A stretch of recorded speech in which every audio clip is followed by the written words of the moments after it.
Hey everyone, Mr. Sujano here. In this video we're talking about PlayStation 2, Lemuroid, ROM hacks, and a whole bunch more. Let's get started.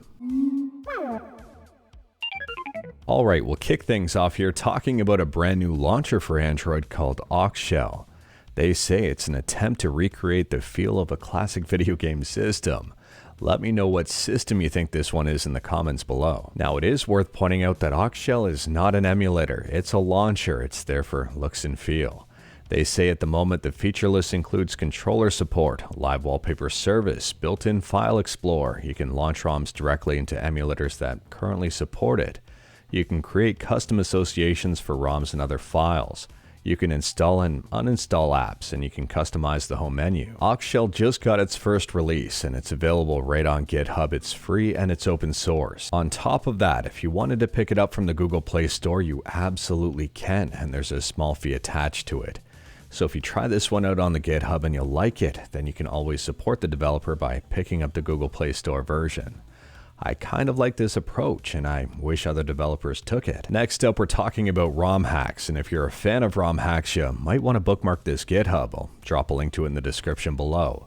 This is the brand new Romhack Archive, where they're trying to be the one-stop shop for pretty much everything in regards to ROM hacks. My current go-to for ROM hacks is romhacking.net. It's an amazing website, it's huge, and it's got a ton of content. But it doesn't have everything, and sometimes people create ROM hacks and never publish them on romhacking.net. So if you are into ROM hacks, you might want to pay attention to this one, and they even have a Discord community. Moving on, and we're talking about a brand new online multiplayer platform on Android for old retro games. If you're familiar with Fightcade, then you might be familiar with a term called GGPO, which is the name of this app.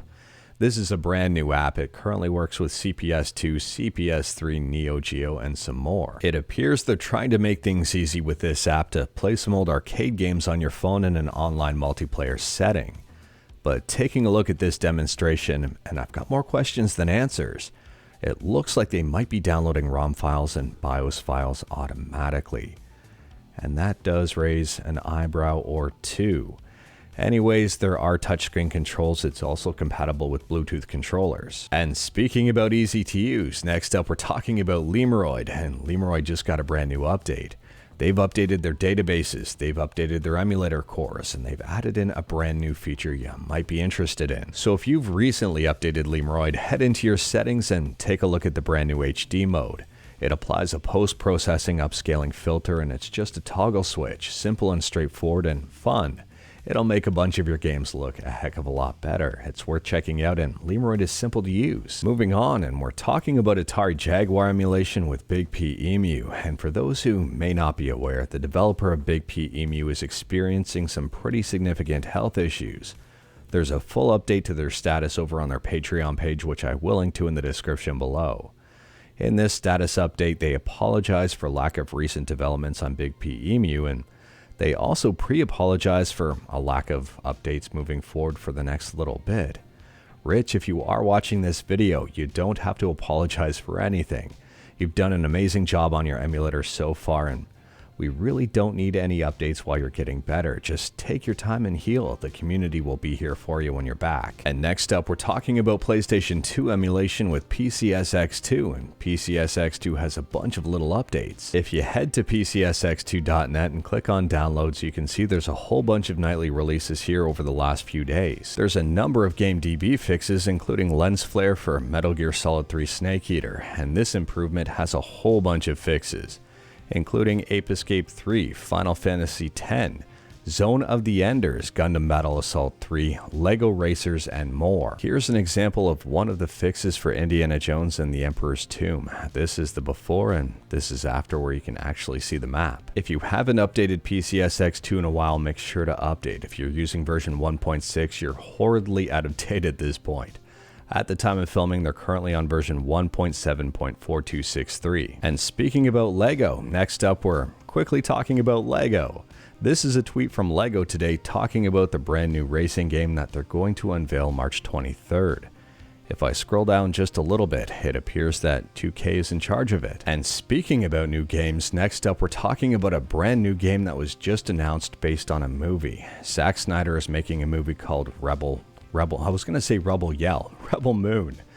And on this podcast here, which I will link to in the description below, Zack Snyder announced they're making a Rebel Moon RPG, and it's going to be huge. Unfortunately, I've got no idea on release dates for this game, and unfortunately, I have no idea if the movie is going to be even good. It's kind of banking a lot on the fact that the movie is going to be good. I hope the movie is good for the game's sake here, but let me know your thoughts in the comments below. And speaking about movies, or a service that's mainly known for movies, next up we're talking about Netflix. And Netflix put out a statement here talking about their games. Anyways, they've released 55 games so far, and they've got 40 more slated this year, which brings them up to 95 by the end of the year. They have 70 currently in development with their partners, and that's in addition to the 16 games currently being developed by our in-house game studios. Netflix is really taking gaming seriously. I don't know if all of these will be cloud games, or just some of them will be cloud games, or none of them will be cloud games, but I'm hoping if they are going the cloud gaming route, they might have learned something from Google. Who knows? Last up here, we're talking about Sonic Frontiers, and if you've got Sonic Frontiers, you might be glad to know you're getting some free DLC, or maybe you don't like free DLC, who knows? Anyways, it's called Sight, Sounds, and Speed. It features a photo mode, jukebox mode, and challenge modes. The challenge modes are basically a boss rush mode and also a time attack mode. But anyways, that is all I've got for you in this one. Straight to the point, all stuff and no fluff. We talked about a bunch today. Let me know your thoughts about absolutely any of it in the comments below. If you like this video, leave a like. If you didn't like this video, leave a like. Hit that subscribe button, check out my other videos. Don't tempt fate, save your state.